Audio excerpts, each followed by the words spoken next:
Hello guys, I'm Paige. I'm actually here to share what happened to my daughter and how I had to use my creative thinking to get her out of a bad situation.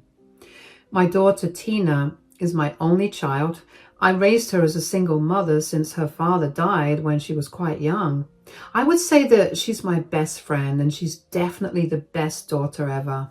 When she got married to Derek, I was sad to see her leave my house. He lived 3 hours away and my daughter took a job transfer there to be with him. I knew that I wouldn't be able to see her often because I couldn't drive. I have some trouble in my legs after a terrible accident, so I cannot drive a car. I can walk and use my legs as such, but I will never get a license again. So it's not like I could visit her that often. Now, coming to Derek, I never really liked him as much. He gave me bad vibes, although I couldn't pinpoint what was wrong about him. He just wasn't the man I thought my daughter would marry. I told my daughter as such, but she had said that she was in love with him. He treated her well in their relationship, and that's why they got married. I remember this conversation I had with her when I said, "I should be honest with you, Tina, I'm not really fond of your boyfriend." "What? Why, Mom? He's such a nice man." "I really can't explain it, Tina. I just don't think he's the right one for you." "Mom, you never think anyone deserves me. You always think I can do better. That's just your love speaking." "Well, my daughter is the best, but really, Tina, are you sure about him?" "Yes, Mom. He is really a good man and an amazing boyfriend. We have actually started to talk about marriage recently." "So soon? But you've only been dating for 2 years." "I know, Mom. I know we may be moving fast, but it feels right. Derek is a great man, and I'm sure he will be a great husband." Somehow I doubted that Derek would be a good husband. I didn't know back then how right my instincts were. At that time, though, it was just an uncomfortable feeling. I guess I didn't agree with a lot of his conservative views, and that's why I never liked him. But I had to accept it because he made my daughter very happy. Tina and Derek actually moved fast and got married 6 months after we had this conversation. They eloped, so I didn't get to attend the wedding. I was a little sad that I couldn't be with Tina on her special day, but I was glad that she was finally happy. Tina and Derek got married and she moved into his house like I had been planning. She actually got a pretty good job in his city and was really excited about the move. I was sad to see her go, but all children must leave their nests. I remember that I cried a lot when she went away with Derek. I had a bad feeling in the pit of my stomach and didn't want to let her go. I even asked Derek to take good care of her and make her happy as he had promised me. Derek was acting all nice and even comforted Tina when she was crying. And seeing that, I thought that maybe I was wrong. Maybe he was the right man for my daughter. Eventually, my daughter left and I could only connect to her through calls. She talked about her new job and her new life with great enthusiasm. I was truly happy for her. Their marriage looked really good to me the first few months, and then a lot of things started to change. Derek started to show a lot of red flags. I realize now that he has started to display controlling behavior. I should have known what was coming next, but I didn't because my daughter still seemed happy. The first red flag was when Derek made Tina leave her job.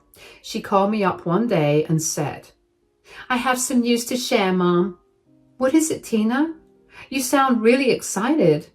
"Actually, I've left my job, Mom." "Why? Is something wrong at work?" "No, Mom. My husband insisted because he wanted to take care of me. He makes good money, so he said that I could stay at home and pursue my hobbies." "Is that such a good idea, Tina? You did a very good job as well. Maybe you didn't earn as much as him, but you were pretty accomplished in your field." "It'll be fine, Mom. We're planning to have kids soon. It will be better if I'm a stay-at-home mother. I'll be able to spend more time with my children." I was taken aback by Tina's complete change in behavior. She used to be an independent, hard-working woman, but now she was slowly isolating herself and shutting herself indoors. Her friends have called me to tell me that she didn't even speak to them anymore. When I inquired about it to my daughter, she said that they had grown apart and she doesn't relate to them anymore. I was dealing with a host of health problems at that time, so I didn't have time to sit and think, and something was fishy. What actually got me thinking that something was wrong was that slowly my daughter started to distance herself from me as well. We used to call each other frequently and talk, but she was calling me less frequently and didn't talk for more than 5 minutes.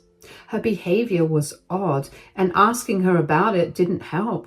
She sounded tired all the time and didn't want to talk a lot. I thought she was busy in her own marriage, which was normal for everyone. I couldn't visit her that much, so the distance was also creating problems for us. But I held on to the hope that things would change soon. Tina rarely visited, but she did come by sometimes. But she was never at my house all by herself. Derek was always with her. I get it that he's her husband, but I didn't know why they came by only when Derek was free. Anyway, I was just glad for whatever little time I had with my daughter. On one such visit, I discussed something horrible about my daughter's marriage. Derek and Tina were over at my place, and he was watching the TV as usual. He never helped out in the kitchen, so I didn't expect him to do anything. My daughter was in the kitchen with me and helping me make dinner. Out of the blue, she wrote down a phone number on my kitchen pad. I said, "Whose phone number is that, Tina?" "Oh, it's my friend Laurie's phone number, Mom. I'm leaving it here just in case." "Is she your new friend?" "No, she's a friend I made at work before I left the job." "Oh, I see. Do you guys still keep in touch?" "Yeah, occasionally. I gave you her number just in case you can't reach me or something." "Why would that happen, Tina?" My daughter remained quiet and didn't reply to that question. I thought that maybe she just wanted me to know her friends, since she had a habit of bringing her friends over to meet me. I took a mental note to protect the phone number at all costs and make sure I didn't lose it. Laurie was probably the only person my daughter was talking to, so I needed to know her better.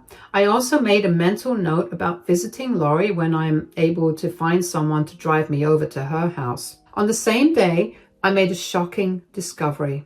When we were in the kitchen making food, I suddenly saw that my daughter had some really bad bruises.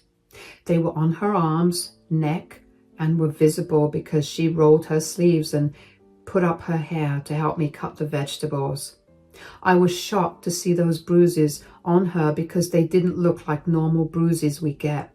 Nope, they were big and really purple. I was immediately concerned and said, "What happened here, Tina? Oh God, you're covered in bruises. How did you get them?" I was being clumsy, Mom. It happens sometimes. Don't worry, I'm using medicines. They'll be gone very soon. "They don't look like normal bruises, Tina. What's going on?"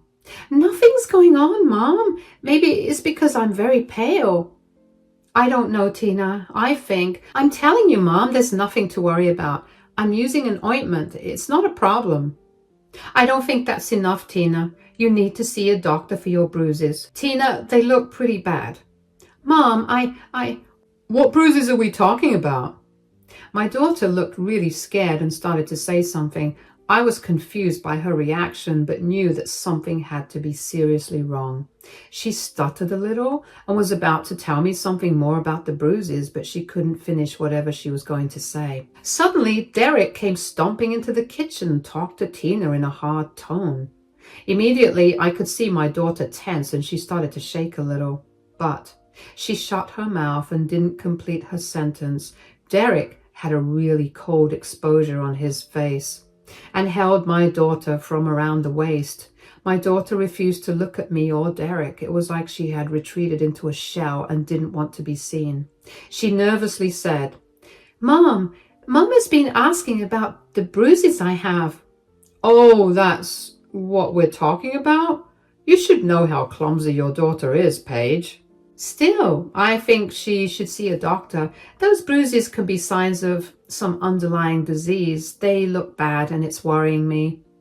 "She's very pale, so she bruises easily, and that's why they look so bad. We've already seen a doctor and he said that the bruises look bad because of her beautifully pale skin. Maybe you should take a second opinion. Tina is my daughter and she was a naughty child.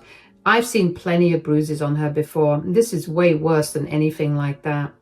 Well, thanks for the advice, but your daughter is an adult now. If she wants to go see a doctor, she will. Now, I'm hungry already and need something to eat. When will we have dinner? Derek changed the conversation fairly easily and tried to steer the conversation somewhere else. My daughter also went ridiculously quiet and didn't say much for the rest of the dinner.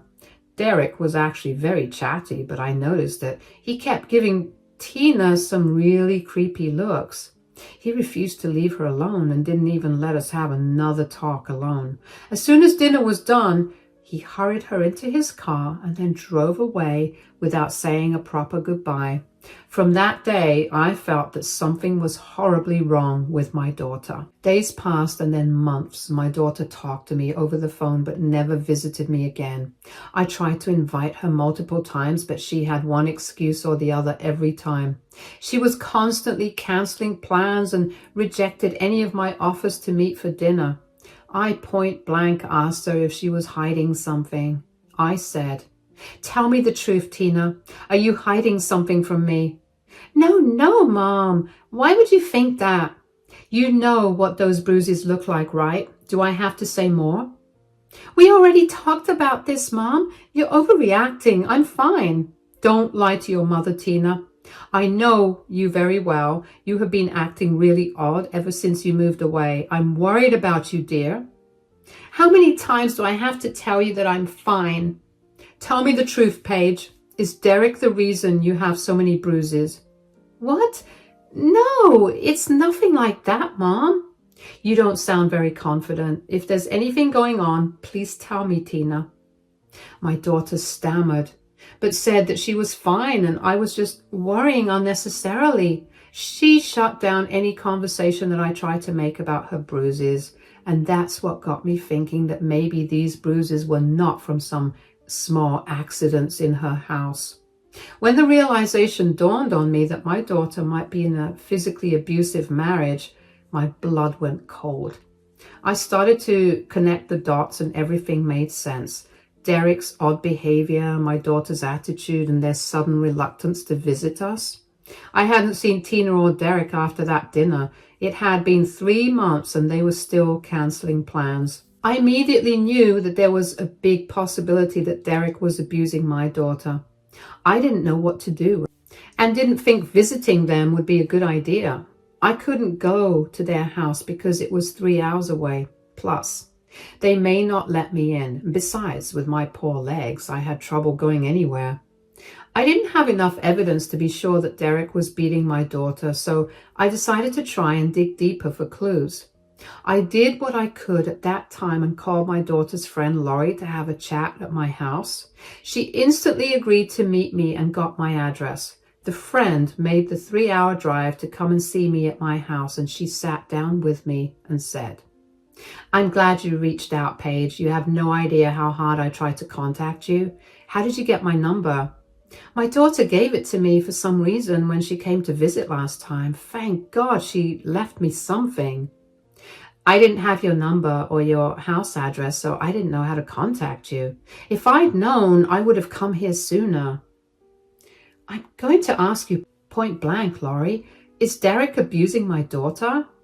"I have a very strong belief that he's hitting her almost regularly, Paige." I felt like my heart was going to be ripped out of my chest. I was right in assuming that my son-in-law was putting his hands on my daughter. Laurie seemed confident about it, and she even said that she suspected it happened regularly.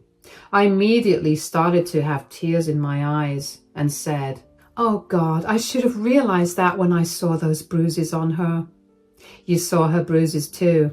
Oh my God, Paige, have you seen how horrible they are?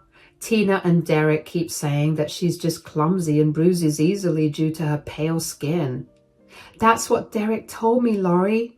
My daughter was going to tell me something, but Derek came out of nowhere and took over the conversation. Tina is my daughter. I know normal bruises on her don't look like that." "Exactly, Paige. I begged her to tell me what was going on, but she never said anything. I think she's too scared of him. I rarely get to see her alone anyway. Derek is always with her. You know, ever since I asked Tina questions about her bruises, they have stopped coming to my house. It's been months. Tina always has an excuse for why she can't come. I tried asking her if something was wrong, but she avoided the question. This is bad, Laurie. I can understand why she's so scared. Judging by her bruises, she's right to be scared of Derek. Yeah, but she wants to come out of this mess, Laurie. I'm sure that's why she gave me your phone number. Laurie and I realized that my daughter was in a horrible position, and this was her way of asking for help. From what I could remember, she was really nervous when she handed me that phone number. My heart was breaking for my poor daughter. I didn't know what to do. Laurie said to me, "What do we do, Paige? We have to help her. Calling the cops won't work. Their neighbors have tried that and nothing came out of it. Tina always told the cops that she had fallen or something. We need some concrete evidence before we decide to call the cops. That way, we can confront Derek and get him into jail while rescuing my daughter." Yeah, I wish we could somehow get direct evidence of Derek hitting her, like some kind of video or recording. Laurie was thinking on the right path. I was also thinking about somehow getting a voice or video recording of Derek abusing my daughter. It would confirm if Derek's story was true, or our doubts were. But the problem persisted. We had no way of recording them. I racked my brain for a solution and finally came up with a plan. I then said to Laurie, "I think I have a way of sneaking in some kind of a voice recorder into Tina's home." "Really, Paige? How would that work?" "I know there are lots of spy cameras available online. I will buy one that looks nothing like a camera. Then I will send it to her house as a gift." "That might just work, Paige. But you have to be very careful. God knows what Derek might do if he finds out." "That's why I need you, Laurie. If Derek finds out, I will know through the camera. I will call you so that you can help Tina get away from Derek's wrath." "I can do that, Paige. But Tina really needs to file charges against Derek if she wants to get away." "You need to help me with that as well, Laurie. The moment I find evidence that Derek is being abusive, I will call the cops. You need to go to their house and tell my daughter about our plan. I have to depend on you to convince her to file the charges. Will you do that for me?" "Absolutely, Paige. I will do anything to get Tina out of this situation." I told Laurie my entire plan and she seemed satisfied with it. She also promised to keep an eye on Tina until I could execute my plan. I was cursing my bad leg because it was stopping me from driving to my daughter's house and knocking the life out of my horrible son-in-law. I was really mad, thinking that he was probably beating my daughter. I had to act fast because the thought of my daughter getting beaten every day was driving me crazy. I wanted to run to her house and rescue her myself, but I knew that it would be impossible. So I just stuck to the plan and hoped that it would all work out for the best. The first step of my plan was to look for spy cameras. I went online and searched through a lot of things to find the best spy camera that didn't even look like one. Unfortunately, I couldn't find anything like that, probably because I didn't know where to get them. So I bought the tiniest spy camera I could find and set it inside a crochet plushie that I had made. I was working on making a black cat for my daughter at her request. The dark wool and close netting made it almost impossible for anyone to know that there was a camera inside it. Thank God it was unfinished and I was able to set the camera inside the plushie. I completed the plushie as fast as I could, instead of slacking off and keeping it aside for other projects. Once the cat plushie was done, I called a friend who shipped it to my daughter's house. I called my daughter and told her about the gift. I did not want to make Derek suspicious, so I informed my daughter that the gift was from me. I was pretty sure that Derek was monitoring Tina's calls and didn't let her talk to anyone without his presence. So I was careful in wording my sentences so that he wouldn't become suspicious if he was hearing in on our conversation. I'm sending you a gift, Tina. Remember how you wanted a black cat as a crochet plushie? I made one for you. Thank you so much, Mom. I thought you had forgotten about it. My darling, I would never forget anything you say. I'm your mother, Tina. I know how much you wanted the cat. This means a lot to me, Mom. You are the best mother in the world. I really don't know about that, Tina, but I just want you to be happy. I hope you love the cat and it brings you the happiness that I want. I will keep it close to me, Mom. I promise. Tina became very emotional that day, and I had to fight to keep my own emotions in check. I talked to her a little before she said that she had to go. After that, all I could do was wait. I waited patiently for my gift to reach my daughter. It took a week, but my daughter sent me a picture of the cat on her living room shelf. I was glad to find out that it was in a good place from where I could get clear audio. Tina knew nothing about the camera, so I was pretty sure Derek didn't suspect anything either. She said that she loved it and it made her feel like I was closer to her. That made me break down in tears, and I honestly hoped to God that my daughter would be near me for real. I could only hope for the best and catch Derek red-handed. Laurie and I were right about everything. Derek was hitting my daughter. Just writing this makes me go crazy all over again. That horrible man was putting his hands on my poor daughter. 2 nights after I sent my gift to my daughter, this is what I heard when I turned on the camera. I told you not to go out today. Why don't you listen to me once? I didn't go anywhere, Derek. I only went out to get some eggs. I was at the grocery store. Why were you at the grocery store? Were you trying to show off your bruises to everyone? Didn't you give me enough trouble with the cops already? I didn't call the cops, Derek. It was the neighbors. Why do you shout so much? Can't you just stay quiet? It really hurts when what, Tina? When I hit you? Like this? No, don't touch me. Derek, please don't hit me. I didn't do anything. Maybe I should teach you a lesson for shouting so much and getting the cops called on me. That's what Derek said before I heard a loud slap followed by someone hitting the ground. I recognized my daughter's soft cry of pain and immediately knew that I couldn't let this go on anymore. I had plenty of proof that my son-in-law was hitting my daughter again, so I wasted no time and called the cops. I told them everything, and then I called Laurie and told her to race to Tina's house so that she could hold off Derek until the cops arrived. Thankfully, the cops took me seriously and went to their location fast. I waited for Laurie to call me back and inform me that my daughter was safe.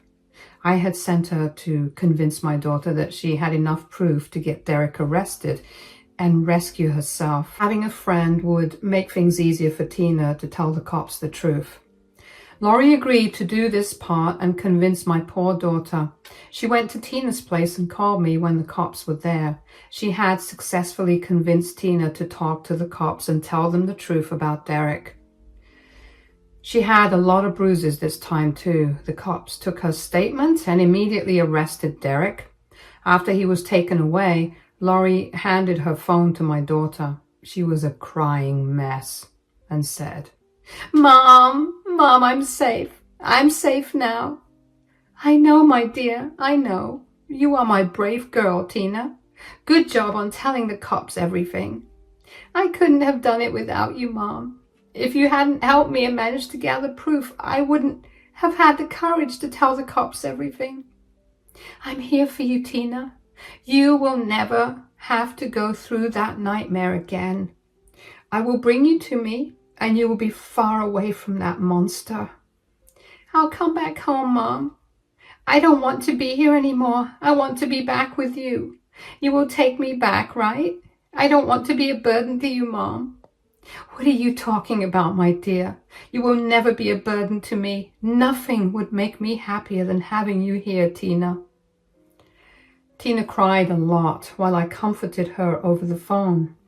She collected her things and went to Laurie's house because there was a possibility that Derek would post bail and come home soon. She stayed with Laurie, and then the two of them drove over to my house the next morning. I can't tell you what I felt when I finally had my daughter in my arms. She was seriously battered and had more bruises than I had seen on her before. As soon as Laurie's car hit my driveway, Tina jumped out and ran to hug me. I am not embarrassed to say that the two of us broke down in tears right in my front lawn. Laurie, too, shed a few tears because now she knew the extent of my daughter's abuse. The three of us went inside and had a detailed discussion about what our next steps would be. Derek had already posted bail because he was loaded. There was no way he could show up at my house because I lived in a gated community, but there was a possibility that he could follow my daughter around. So we put our heads together to plan out our next steps. Ultimately, Tina and Derek got a divorce after everything was settled. While I had recorded proof that Derek was hitting my daughter, we couldn't use that in court. The recording was done in secret, so it wouldn't be admissible in court. But it wasn't necessary anyway. There was plenty of proof that Derek had been abusing my daughter. The bruises and injuries on her were seen by a medical professional and confirmed as domestic violence. When I saw the full extent of Tina's injuries, I was overcome with grief.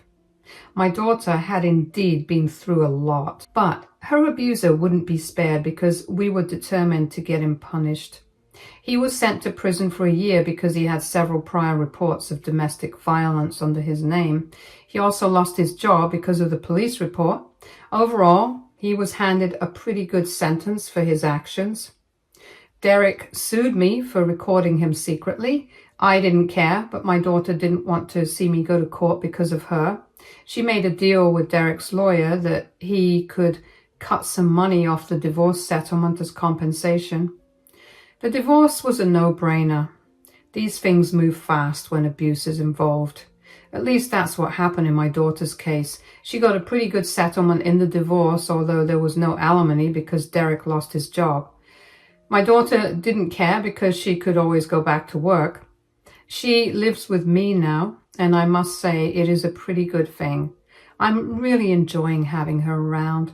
She's in therapy to deal with what happened, and I am supporting her to the best of my abilities. I must say that she is recovering well and is having a good time reconnecting with her friends. She's also gone back to work and is much happier than when she was with Derek. I'm just glad that my daughter is back under my roof and is finally safe from that monster who was her husband.